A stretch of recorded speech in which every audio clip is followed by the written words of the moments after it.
진리에 서 있는 사람과 진리에 서 있지 못하는 사람의 차이점, 진리에 서 있는 사람과 진리에 서 있지 못하는 사람의 차이점에 대해서 우리가 함께 말씀 나누기 원합니다. 본문은 세례 요한의 죽음에 관한 기사를 이렇게 설명해 주고 있습니다. 헤롯 왕이 자기의 이복 동생 빌립의 아내인 헤로디아와 결혼을 했습니다. 빌립이 그 이복 동생이 살아 있었는데 이렇게 그 빌립의 아내인 헤로디아와 그 눈이 맞아갖고 그 아내를 빼앗은 것이나 마찬가지입니다. 세례 요한은 그 사실을 두고 볼 수가 없었습니다. 그래서 그는 그것이 범죄임을 지적했습니다. 그는 그 헤롯은 그의 말을 들을 때 번민을 느끼면서도 달게 들었다, 즉 좋은 말씀으로 이렇게 들었다라고 말씀합니다. 그러나 헤로디아는 악한 자였습니다. 앙심을 품고 그 요한을 원수로 여겨 죽일 기회만을 엿보게 되었습니다.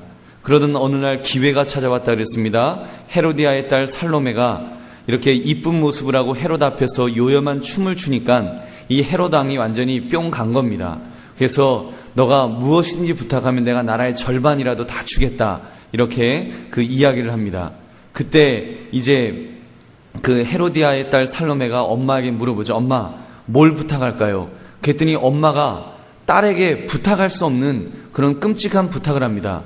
이야기하기를 이제 세례 요한의 머리를 소반에 담아서 그 달라고 해라. 그 딸이 어떻게 엄마가 딸에게 그런 부탁을 하는지, 그 머리 잘라 담아달라고 하는 그런 부탁을 시킨 것입니다. 그래서 이렇게 지금 그 부탁을 들은 헤롯 왕은 심히 근심하였으나 다른 모든 사람들이 있는 자리에서 맹세한 일이었기 때문에 그는 한마디 거절도 못하고 세례 요한의 처형을 명령했던 것입니다. 오늘 본문은 이런 역사적 배경 속에서 보아야 합니다. 헤롯 왕이 예수님의 이름을 들었을 때 사람들은 예수님을 그 엘리야라 또는 선지자라고 하였습니다만 헤롯 왕만은 세례 요한이 살아 돌아온 것이다 라고 하면서 두려워하였다고 그랬습니다. 우리는 오늘 말씀을 통해 극명하게 대조되는 두 인물을 한번 생각해 보기를 바랍니다. 첫 번째는 헤롯 왕을 살펴보고 두 번째는 세례 요한을 우리가 생각해 보면서 우리 자신을 돌아볼 수 있는, 그래서 진리에 서 있는 사람과 진리에 서 있지 않는 사람이 어떤 모습으로 살아가는지를 살펴보면서 우리가 함께 은혜를 나눌 수 있기를 바랍니다. 첫 번째로 진리에 서 있지 못한 사람은 다른 사람들의 눈이 가치의 기준이 됩니다. 그래서 다른 사람 눈치만 보면서 산다는 것입니다. 사실 헤롯 왕이 세례 요한을 싫어하거나 미워하진 않았습니다. 오히려 존경하고 두려워하였다 그랬습니다. 20절을 보면 헤롯이 요한을 의롭고 거룩한 사람으로 알고 두려워하여 보호하며 또 그의 말을 들을 때에 크게 번민을 하면서도 달갑게 들음이러라라고 이렇게 했습니다. 그런 좋은 마음을 가지고 있었는데 살로메가 요한의 머리를 요구하였을 때 그는 심히 근심하였다고 그랬습니다. 무슨 말입니까? 그 부탁을 들어주는 것이 불의하다는 것을 알았다는 것입니다. 해서는 안 될 일이라는 것을 알았습니다. 해서는 안 될 일이라는 것을 알았으면 적어도 이 헤롯이 왕이라고 한다면 그 자리에서 멈추었어야만 합니다. 하지 말았어야 됩니다. 그런데도 그는 지금 앉은 사람들을 인하여 거절할 수가 없었다라고 말합니다. 26절 보니까 왕이 심히 근심하나 자기가 맹세한 것과 그 앉은 자들로 인하여 그를 거절할 수가 없는지라. 무슨 이야기입니까? 이렇게 진리에 서 있지 못하는 사람은 지금 남의 눈치만 보고 있다는 것입니다. 이렇게 객관적으로 보면 왕입니다. 소신대로 살아갈 수 있는 사람입니다. 그런데 그는 진리에 서 있지 못했기 때문에 그는 절대 권력을 가지고 있었지만 그는 절대 권력을 가진 자답게 이렇게 그 진리대로 살지 않고 흔들흔들 사는 것입니다. 그래서 사람들의 눈치만 보면서 그렇게 살아가는 이 어리석은 모습을 우리가 볼 수 있습니다. 왜 그렇습니까? 진리가 없기 때문에 그 마음의 중심이 제대로 잡혀있지 못하기 때문에 흔들리며 사는 것입니다. 여러분, 이 진리에 서 있지 못하다는 것은 우리가 배를 조정하는 선장으로 말하면 이런 것입니다. 배를 조정하는 선장은 그 분명한 그 목표가 있어야 됩니다. 나침판의 방향을 보든지 아니면 북극성을 보든지 아니면은 이렇게 등대를 보든지 뭔가 분명한 목표를 딱 두고 그것을 바라보면서 나아가야 됩니다. 그래야지 제대로 갈 수 있습니다. 근데 만약에 이 선장이란 사람이 진리에 서 있지 못하다는 걸 이렇게 표현해 보십시오. 앞에 있는 돌고래 보고, 앞에 있는 상어 보고, 야, 저기 꽁치떼 보고, 야, 꽁치떼 쫓아가자. 그리고 쫓아간다면, 아니면 바다에 떠 있는 깡통 보고서 저 깡통 쫓아가자. 그리고 그거를 쫓아간다면, 여러분 그 배가 어디로 가겠습니까? 그 배는요, 아무데도 못 가고 정말 표류하는 배가 될 수뿐이 없을 것입니다. 여러분, 그것처럼 바보 같은 인생이 어디 있겠습니까? 그런데 오늘 본문에 헤롯 왕이 지금 그런 인생을 산 것입니다. 자신의 소신, 무엇이 옳고 그른지에 대한 그 진리가 있었음에도 불구하고, 무엇이 옳은지 무엇이 그른지를 알았음에도 불구하고 그는 진리를 버렸습니다. 그리고는 당장 눈앞에 있는 체면, 인기, 사람만을 쳐다본 것입니다. 내가 왕인데 말을 뒤집을 수 없어. 내가 가오가 그러면 죽어. 그래갖고 인기 때문에 다른 사람들 눈치 보면서 그는 진리를 버리고 비진리를 붙들면서 사람 눈치대로 살아갔던 것입니다. 여러분, 오늘날도 헤롯 왕과 같은 인생을 사는 사람들이 얼마나 많이 있습니까? 하나님이 우리에게 주신 절대가치, 절대의 진리를 받았음에도 불구하고 그것을 붙들려고 하지 않을 수 있습니다. 그리고는 당장 눈앞에 있는 이익, 어떤 인기를 쫓으려는 그런 경향이 우리 사람들에게 있지 않는가 한번 질문해 봅니다. 여러분, 용서하시고 들으십시오. 제가 정치는 잘 알지 못하지만 이번에 이명박 대통령이 여러 가지 그 정책을 발표하는 그 신문을 봤더니 이런 이야기가 나왔습니다. 발표된 정책이 그동안 하지 않겠다던 그 전에 있던 정부와 차별화된 정책을 그동안 주장했었는데 그 모든 것을 원점으로 돌려서 전에 했던 정부의 정책을 다 따라서 하겠다, 이런 발표를 이번에 했다는 것입니다. 그러면서 이제 우려하는 글의 내용이 있었습니다. 혹시 이명박 대통령이 국민 지지율이 너무 낮으니까 당장 눈앞에 있는 인기를 얻기 위해서 소신을 꺾은 것이 아닌가라는 그런 이야기였습니다. 누구 말이 맞는 것인지는 잘 모르겠습니다. 지금 어느 쪽이 그렇게 결정을 한 것이 옳은 것인지 그른 것인지는 국민들의 마음이 아마 절반일 것 같고, 무엇이 옳은지는 잘 모르겠습니다. 그러나 우리가 한 가지 생각할 것은 그 정책 발표가 국민의 뜻을 제대로 읽고 검토해 보았더니 역시 국민의 뜻이 옳다, 이런 판단에서 그래서 내려진 결정이기를 바랄 뿐입니다.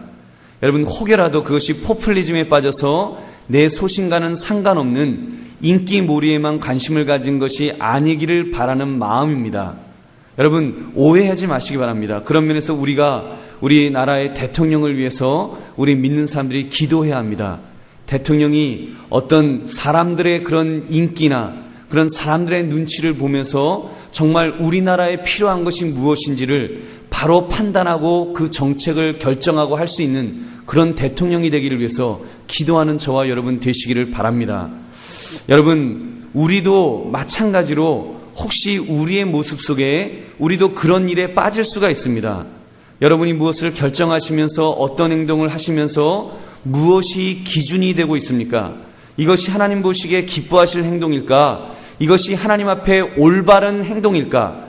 이것이 진리 안에 서 있는 것이 맞는가? 여러분, 이런 질문 속에서 우리가 어떤 행동들을 하고 계십니까? 아니면 내 행동에 대해서 다른 사람들이 어떻게 생각할까?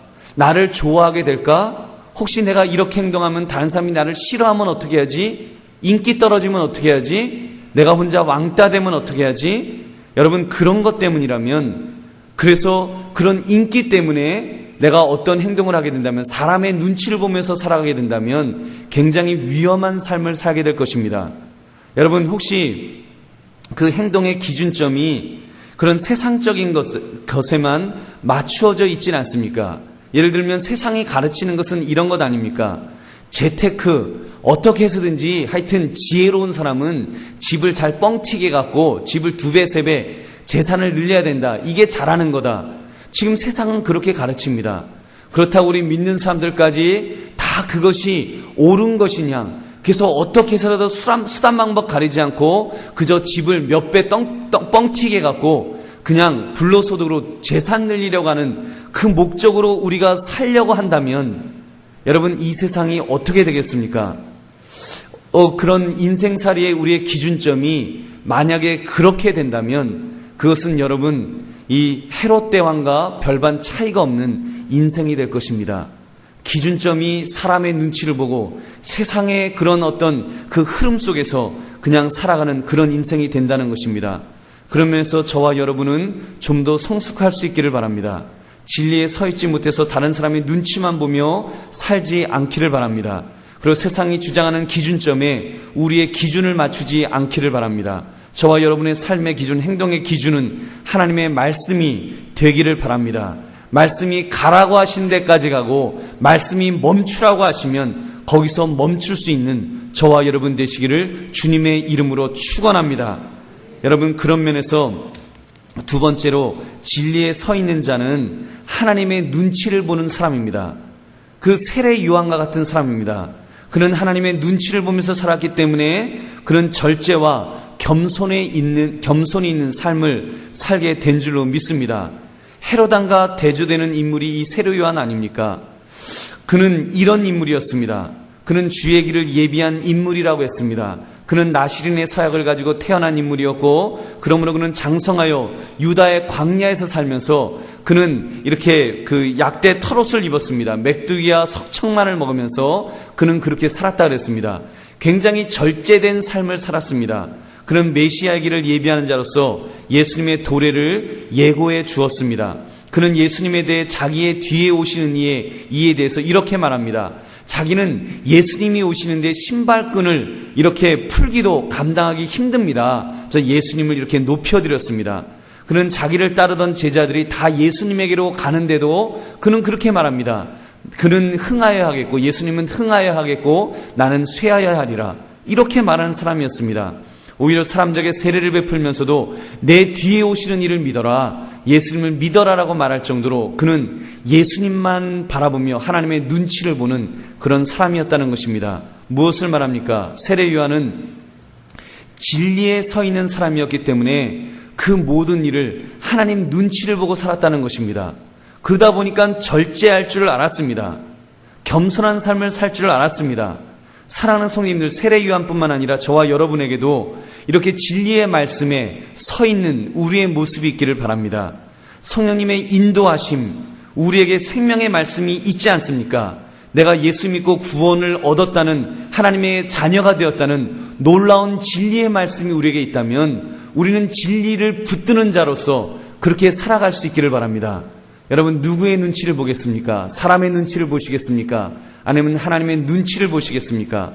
하나님의 눈치를 본다면, 진리의 말씀을 붙들고 살아간다면 우리의 삶 속에서 결단이 있게 될 줄로 믿습니다.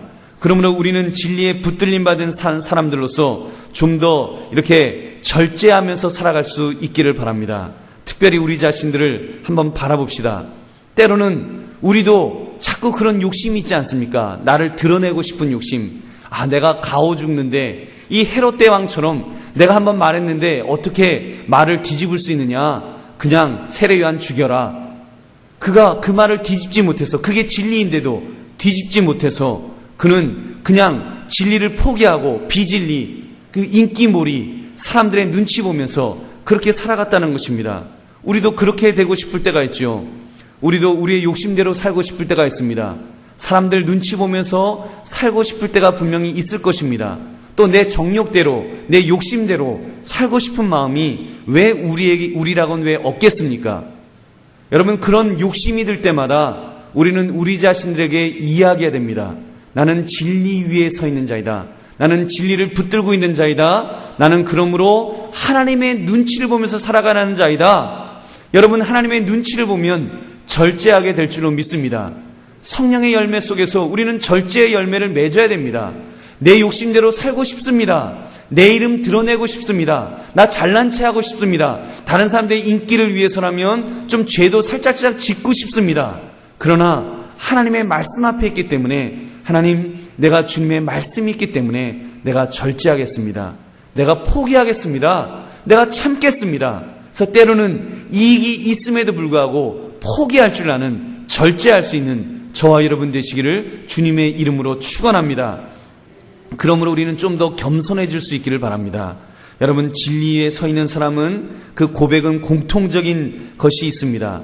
예수님은 흥하여야겠고 나는 그 망하여야 하리라. 나는 망해도 괜찮다. 여러분, 그런 고백이 저와 여러분에게 있어지기를 바랍니다. 왜 그렇습니까? 진리 위에 있기 때문에, 진리를 붙들고 있기 때문에, 예수 그리스도를 붙들고 있기 때문에, 하나님을 붙들고 있기 때문에 그런 고백이 나오게 될 줄로 믿습니다. 여러분, 아무리 우리에게 은사가 있다고, 나에게 능력이 있다고, 여러분 그것 때문에 잘난 체하지 맙시다. 주께서 우리에게 큰 직분을 맡겨주셨다고 그것 때문에 잘난 체하지 맙시다. 우리가 잘난 체하는 순간, 우리가 이미 교만에 빠지는 순간 이미 우리는 끝난 사람입니다. 여러분, 우리가 교만에 빠지면 차라리 그런 것 안 받은 것만 못한 것입니다. 그런 직분 차라리 안 받는 것이 더 복인 줄 믿으시기 바랍니다. 여러분, 그런 은사 차라리 안 받은 것이 더 큰 복인 줄 믿으시기 바랍니다. 만약에 여러분 물질의 복을 받아서 그것 때문에 교만해질 것 같으면, 만약에 여러분이 많이 배워서 그 많이 배운 것 때문에 가방끈 긴 것 때문에 교만에 빠질 것 같으면 차라리 일장무식인 것이 복인 줄 여러분 믿으시기 바랍니다. 그것 때문에 걸림이 되어서 내 인생이 망가진다면, 그것 때문에 교만에 빠져서 하나님을 제대로 바라보지 못하고 사람 앞에서 잘난 체하고 살게 된다면 그것처럼 어리석은 인생이 어디 있겠습니까? 사랑하는 성도님들, 우리는 진리를 붙드는 자가 되기를 바랍니다. 진리를 붙들어서 하나님 앞에 서 있는 자가 되기를 바랍니다. 정말로 진리를 붙들고 하나님 앞에 서 있는 자는 점점 겸손하게 될 줄로 믿습니다. 왜냐하면 하나님의 빛 앞에서 살기 때문에, 하나님의 환한 빛 앞에서 살기 때문에, 여러분, 하나님 앞에 서 있는 사람은, 진리 위에 서 있는 사람은 겸손해지지 않을 수가 없습니다. 좀 올라갔다고 교만에 빠지면 이미 하나님을 떠났기 때문에 교만한 것이지, 하나님 앞에서 계속해서 쓰임받는 사람은 교만해지지 않을 줄로 믿습니다. 그 사람이 은혜가 떠났는지 안 떠났는지를 분간할 수 있는 것이 있습니다. 그 사람이 교만하다면 이미 은혜는 떠난 사람입니다. 여러분 믿으십니까? 내 자신에게 만약에 교만이 있다면 이미 은혜가 떠난 것입니다. 우리가 땅을 치고 회개해야 합니다. 그래서 주님 앞에서, 하나님, 내가 이 겸손한 마음, 주님 앞에 서 있는 자이기 때문에 겸손한 마음으로 살기를 원합니다. 우리가 기도하며 살아갈 수 있는 저와 여러분 되시기를 주님의 이름으로 축원합니다. 여러분, 세 번째는 진리에 서 있지 못하는 자는 늘 불안해질 수밖에 없습니다. 이 헤롯 왕을 보십시오. 우리가 지난 시간에 예수님께서 복음을 전파하심으로 점점 유명해졌다 그랬습니다.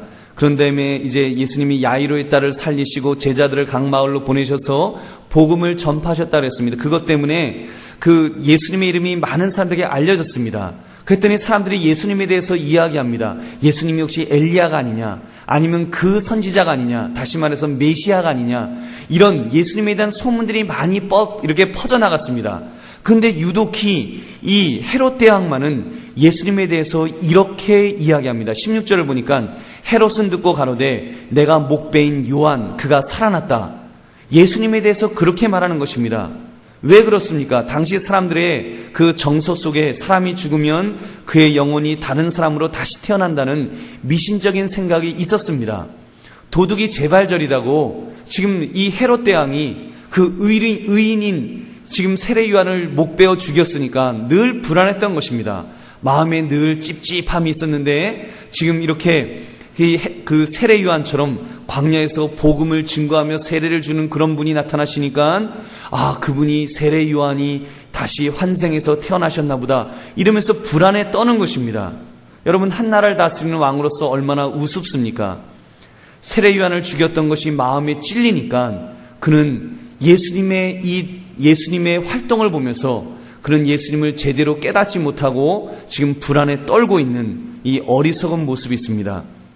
사랑하는 성도님들, 진리에 서 있지 못하는 자는 이렇게 늘 불안할 수밖에 없는 줄로 믿습니다. 자기의 불법을 아무리 합리화시키고 감추려고 해도 평안할 수가 없는 것입니다. 불법은 반드시 드러나게 되어 있습니다. 마지막 날에 주께서 재림하실 때가 되면 아예 그 불법이 우리에게 환하게 드러나는데 우리가 그때는 이렇게 고백한다고 합니다. 여러분 누가복음 23년 30절 그때 사람들이 산들을 대하여 우리 위에 무너지라 하며 작은 산들을 대하여 우리를 덮으라고 말할 정도로 그 죄가 막 드러나서 어쩔 줄 몰라갖고 사람들이 막 벌벌 떠는 그런 모습이 있다라고 성경은 말씀하는 것입니다. 우리 역시도 진리에 서 있지 못하고 죄를 짓게 된다면 우리도 마찬가지일 것입니다. 여러분 죄는 고사하고 우리 세수만 하지 않고 나가도 우리 수염만 깎지 않고 나가도 여러분 얼마나 그 도둑이 재발절인지 모릅니다. 여러분 그러고 밖에 나가보십시오. 사람들이 나를 탁 쳐다보고 이렇게 키득키득 웃는 모습만 봐도 이렇게 반갑다고 씩 웃기만 해도 속으로 어떤 마음이 듭니까? 아이고 저 사람 나 세수 안 했다고 지금 나 비웃는구나. 여러분 그런 마음 들지 않습니까? 아이고 괜히 그러잖아요. 뭐 누구 만나면은 그 사람이 반갑다고 빵긋 웃으면서 안녕하세요 그러면은 아이고 수염 안 깎았다고 지금 웃는구나. 그러면서 아이고 수염을 못 깎았어요 뭐 이러면서 여러분 우리 도둑이 재발절인다고 우리 그런 모습이 우리에게 있지 않습니까? 그러다 보니까 여러분 우리가 그 피해 의식에 사로잡히게 되는 것입니다. 여러분 죄를 지으면 큰일 납니다. 죄를 지으면 진리에 서 있지 못하면 여러분 설교 말씀을 들으면서도 얼마나 시험에 많이 드는지 모릅니다. 예수님에 대해 자기의 뒤에 그 예수님에 대해서 우리가 생각하지 못하고 예수님께서 나에게 무슨 말씀을 하시는지 그것을 제대로 깨닫지 못하고 이렇게 그것을 인간적인 방법으로 듣는 것입니다. 그래서 목사님이 아니 왜 오늘따라 저런 말씀하신데 왜 괜히 죄에 대해서 왜 얘기하신데 누구한테 무슨 이야기 들었구나. 내가 아무개 집사한테만 그 이야기했는데 아무에게도 하지 말라는데 그 집사가 고자질했구나. 그래서 목사님은 또 그 듣자마자 나한테 지금 이렇게 나 잡으려고 저렇게 그 설교하는구나. 여러분 그래서 시험 드는 것입니다. 여러분 그거는 잘못된 그런 모습인 줄로 믿습니다. 여러분 그런 모습으로 우리가 살면 안 됩니다. 우리가 그럴 때마다 우리 자신들을 바라볼 수 있기를 바랍니다. 여러분 만약에 설교 말씀을 듣다가 그런 찔림이 있으면 그때 이렇게 고백할 수 있기를 바랍니다. 한번 따라 하시기 바랍니다. 목사님이 들으라고 한 것이 아니라 하나님이 들으라고 하셨다. 목사님이 들으라고 한 것이 아니라 하나님이 말씀하셨다. 여러분 믿으십니까? 여러분 저 그렇게 센스 있는 남자 아닙니다. 저 잘 모릅니다. 한 박자 늦기 때문에 저 잘 그런 거 모릅니다. 여러분 그냥 말씀을 전하는 것뿐입니다. 여러분 그렇게 말씀을 전할 때 성령님께서 우리의 마음을 감동을 주시면 거기서 찔림이 있으면 괜히 시험 들지 마시고 여러분 찔림이 있을 때마다 주 앞에 우리가 회개할 수 있는 그런 참으로 준비된 심령 되시기를 주님의 이름으로 축원합니다. 여러분 죄를 안 지으면 제일 좋지만 더 나쁜 것은 회개하지 않는 것이 더 나쁜 줄로 여러분 믿으시기 바랍니다. 다윗과 같은 사람 사실 사울과 비교할 때 사울왕이 죄를 많이 지었습니까? 다윗이 죄를 많이 지었습니까? 제가 볼 때는 사울왕보다 다윗이 죄를 더 많이 지었습니다. 사울왕은요 그렇게 파렴치한 죄는 별로 지은 것 같지 않습니다. 하나님 앞에 조금 그랬지. 근데 그 차이점이 있습니다. 이렇게 간음죄, 살인, 교사죄, 강간죄를 저질렀지만 이 다윗은 나단 선지자가 그를 지적할 때 그는 분명히 말합니다. 내가 여호와께 범죄하였나이다. 내가 여호와께 범죄하였나이다. 그렇게 고백하면서 그는 회개했습니다. 그러니까 용서받은 것입니다. 사울왕은 그렇지 않았습니다. 누구죠? 사무엘 선지자에게 사무엘 선지자여 백성들 앞에 나갈 때까지만 같이 가주세요. 제 가오 좀 세워지게. 내가 사무엘이 다시는 안 보겠습니다. 그랬더니 걔도 지금 나갈 때까지만 좀 같이 가주세요. 이런 회개하지 못하고 사람 눈치만 보았다는 것입니다. 여러분 제일 무서운 것은 범죄하는 것도 무서운 것이지만 여러분 죄가 지적받을 때 회개하지 않는 것이 더 무서운 줄 여러분 믿으시기 바랍니다. 그러므로 우리는 참으로 불법을 저지르면 매사에 불안에 떨면서 우리는 주 앞에 회개할 수 있는 그 찔림 앞에 회개할 수 있는 저와 여러분 되시기를 주님의 이름으로 축원합니다. 마지막으로 반면에 이 세례 요한은 그는 이렇게 그 진리에 서 있는 자였기 때문에 그는 그렇게 두려움에 떠는 것이 아니라 그는 소신을 가지고 그는 담대하게 살았습니다. 특별히 세상을 향해서 예언자적인 소리를 그는 담대하게 발할 수가 있었습니다. 세례 요한이 왜 죽임을 당하였다 그랬습니까? 아까 말씀드린 대로 그 헤롯 왕이 하나님 앞에 범죄를 저질렀기 때문에 이복 동생의 아내를 빼앗았기 때문에 그 끔찍한 범죄를 지적했던 것입니다. 율법에 의하면 형제의 아내를 취하는 경우는 형제가 죽었을 때 이외에는 허락되지 않았습니다. 그러므로 자신의 아내를 버리고 동생의 아내를 취한 것, 그것도 이복 동생이 살아있는데 빼앗아 취한 것은 아주 큰 범죄였습니다. 세례 요한은 것을 보고 가만히 있지 않고 헤롯 왕의 잘못을 지적했던 것입니다. 세례 요한의 입장에서 얼마든지 모르는 채 할 수 있었을 것입니다. 그는 불의 앞에서 절대로 침묵할 수 없었기 때문에 그 죄를 지적했습니다. 언제까지 지적했습니까? 목이 잘리기까지. 그 목이 잘리기까지 그렇게 지적한 것입니다. 왜 그렇습니까? 그는 진리 안에 서 있었기 때문에, 철저히 하나님 중심의 신앙으로 살았기 때문에 통치자가 하나님 앞에서 범죄할 때 예언자적인 소리를 발하였는 줄로 믿습니다. 그러므로 더 이상 국가가 깊은 죄악에 빠져들지 못하도록 국가에 대한 책임을 그는 다하였던 것입니다. 사랑하는 성도님들, 그런 면에서 오늘날 우리 기독교 신앙을 가진 우리 예수 믿는 사람들은 어떤 모습인지 한번 질문해 봐야 될 것입니다. 혹시 우리가 신앙생활을 하면서 너무 개인적인 것에만 이렇게 좁혀서 생각하는 경향은 혹시 우리에게 없습니까? 그래서 교회 생활만 잘하면 되고 국가야 어떻게 되든 다른 나라야 어떻게 되든지 신경 쓰지 않으려는 그런 극단적인 입장이 혹시 있지 않는지 우리 자신들을 질문해 봐야 될 것입니다. 오늘 세례 요한을 통해 알 수 있는 것은 우리가 국가에 대한 책임이 분명히 있다는 것입니다. 국가가 잘못할 때, 다른 나라가 잘못할 때, 인권이 유린을 당할 때 그것이 잘못되었음을 분명히 말할 수 있어야 됩니다. 구약의 선지자들은 그렇게 살았습니다. 그거를 예언자적인 소리를 발하였다고 말합니다. 예언자는 예언자적인 소리를 국가를 향해서, 세상을 향해서 발할 수 있어야 됩니다. 그래서 이스라엘 왕들이 범죄할 때마다 목숨을 걸고 바른 말을 했던 것입니다. 백성들의 가난에 대해서, 착취에 대해서, 뇌물에 대해서, 불의에 대해서 예언자적인 소리를 담대하게 할 수 있었습니다. 사랑하는 성도님들, 우리가 이 사회를 위해서, 국가를 위해서 어떤 모습으로 행해야 될지 우리는 깊은 고민이 있어야 할 줄로 믿습니다. 그리고 진리를 위해서라면 생명도 아끼지 않겠노라고 하는 그런 각오로 살아가시는 저와 여러분 되시기를 주님의 이름으로 축원합니다.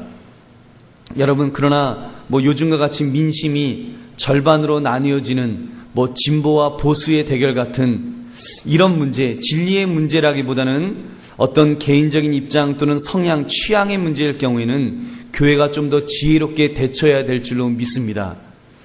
모르겠습니다. 여러분, 무엇이 교회, 지난번에도 한번 말씀드렸지만 여러분, 개인적으로 우리가 주님 안에서 신앙의 양심에 따라서 옳다고 생각하는 입장을 취할 수 있다고 봅니다.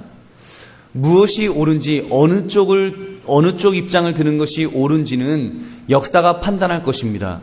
우리는 우리의 신앙의 양심에 따라서 주님 앞에 지혜를 달라고 기도하면서 또 시대를 읽을 수 있는, 역사를 읽을 수 있는 역사의식을 달라고 기도하면서 우리는 기도하며 나아갈 뿐입니다. 여러분, 진보 쪽을 나갈 수도 있고 보수 쪽을 나갈 수도 있습니다. 우리가 주 앞에 기도하면서 나아가면 됩니다. 그래서 백성들의 마음이 모아지는 것입니다. 예수 믿는 사람들이라고 열외는 아닙니다. 우리도 이 나라의 백성이기 때문에 우리도 무엇인가 우리의 모습이 있어야 됩니다. 그러나 그것을 그 표현함에 있어서는 분명히 주의 말씀에 비추어서 우리가 지혜롭게 행동해야 될 줄로 믿습니다. 자칫 교회가 특히 교회가 교회 이름으로 사회 참여를 하다가 교회를 양분화시키는 부작용을 낳지 않도록 우리는 지혜롭게 행동해야 될 줄로 믿습니다. 때로는 말을 아껴야 될 때는 아껴야 될 줄로 믿습니다. 나 진리의 문제라고 생각되는 일에 대해서는 좀 더 적극적으로 대처해야 될 줄로 믿습니다. 북한의 핵 문제, 탈북자의 인권 문제, 또는 북한 주민의 절대 빈곤과 아사의 문제, 독도는 우리 땅, 이런 거는 여러분, 그거는 분명한 것 아닙니까? 그런 분명한 것에 대해서는 우리 믿는 사람들도 그런 어떤 입장을 가지고 주님 앞에 기도하면서 또 우리가 개인적으로 할 수 있는 것이 있으면 우리가 하는 것도 이렇게 지혜로운 모습인 줄로 믿습니다. 때로는 과거에는 독재 정권하에 있지 않았습니까? 여러분, 독재 정권하에 있을 때 우리 믿는 사람들이, 특별히 보수주의에 있던 많은 목회자들이 너무 많이 침묵했습니다. 그 침묵한 것 때문에 역사의 심판을 오늘날 받는 것입니다. 여러분, 그 정말로 진리가 무엇인지 바로 세워야 할 때, 그때 역사의식이 없어서 이렇게 정말 모든 그 무고한 백성들을 죽이면서 피 흘려서 이렇게 그 군사 쿠데타를 통해서 정권이 세워졌는데도 그 정권을 향해서 아무것도 모르는 사람인 양 주여 이 정권에 복을 주시옵소서, 그렇게 그 축복하며 예배드렸던 그런 일들에 대해서는 오늘날 역사의 판단을 받는 것입니다. 그것 때문에 지금 얼마나 많은 보수주의의 그런 목회자들이나 보수주의가 욕을 먹습니까? 이 한국의 민주화에 무슨 일을 했느냐고, 오히려 거기에 붙어 있지 않았냐고 그런 소리를 듣는 것입니다. 그러면서 우리 예수 믿는 사람들도 분명한 역사의식이 있어야 됩니다. 진리가 무엇인지, 무엇이 진리인지 그거를 분별할 수 있어야 됩니다. 그리고 표현하는 방법에 있어서 그러나 지혜로운 방법을 택해야 됩니다.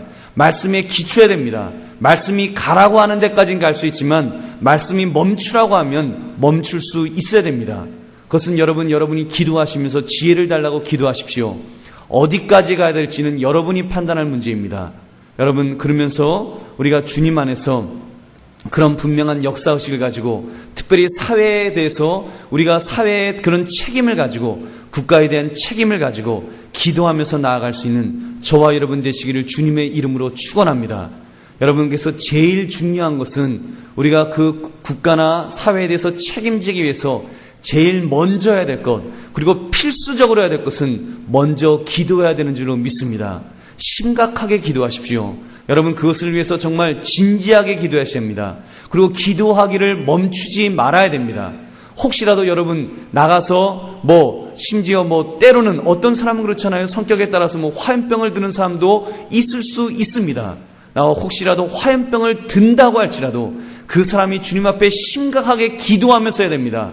여러분, 그렇게 사회 참여를 잘못하다 보면 기도하지 않습니다. 때가 어느 선이 되면은 더 이상 기도하지 않고 내 힘으로 내가 해보겠다, 내가 이 사회를 만들어 보겠다, 내 한 몸 불태우겠다 하면서 인본주의로 나갈 수 있습니다. 그렇기 때문에 여러분, 우리가 더 기도하면서 주님 앞에 참으로 지혜를 달라고, 하나님 올바른 길을 보여달라고, 특별히 분명한 역사의식을 달라고 기도하면서 우리가 이렇게 나아가야 될 줄로 믿습니다. 그때 하나님께서 지혜를 주셔서 우리가 참으로 이 시대에 우리가 필요한 삶의 모습이 무엇인지를 보여주실 것입니다. 그것을 바라보면서 담대하게 살아가시는 저와 여러분 되시기를 주님의 이름으로 축원합니다.